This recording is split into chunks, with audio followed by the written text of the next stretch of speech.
আমি তাকে কোনোদিন দেখি নাই, ভিডিও কলে কোনোদিন আসে নাই, আসলে জাস্ট পিকচার দেখছিলাম আমরা কিছু।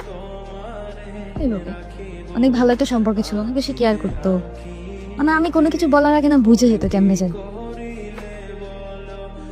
যদিও মিস করি এখন আমি, কিন্তু কোনো কারণবশত করে জেনেছিলাম যে ওটা ফেক অ্যাকাউন্ট ছিল।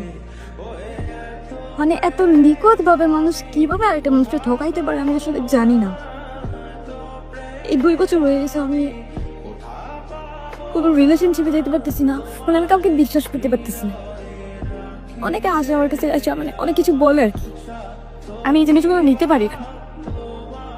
বিশ্বাস জিনিসটা আমার লাইফ থেকে উঠে গেছে। আর এর আগে একটা রিলেশনশিপ ছিল, ওইটা আমি খুব বাজেভাবে ঠকে গেছি। তারপর যখন আমরা একটু রিলেশনশিপে গেলাম, যে প্রথম তো কাছাকাছি রিলেশনশিপ করছি, তো আমি একটু দূরে যাই রিলেশনশিপে যাই। এত পরিমাণে বিশ্বাস, এত কেয়ারিং, মানে এত কিছু বড় মানুষ কিভাবে থাকাইতে পারে আমার আসলে জান নেই।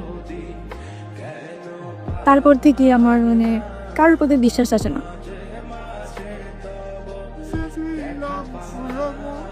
মানুষকে ঠকাই না ভাই, এই জিনিসগুলো আসলে মেনে নেওয়া যায় না।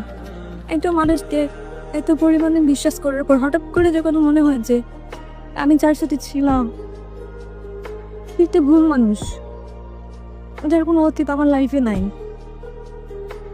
এই জিনিসগুলো আসলে মেনে নেওয়া যায় না, অনেক বেশি পেইনফুল হয়।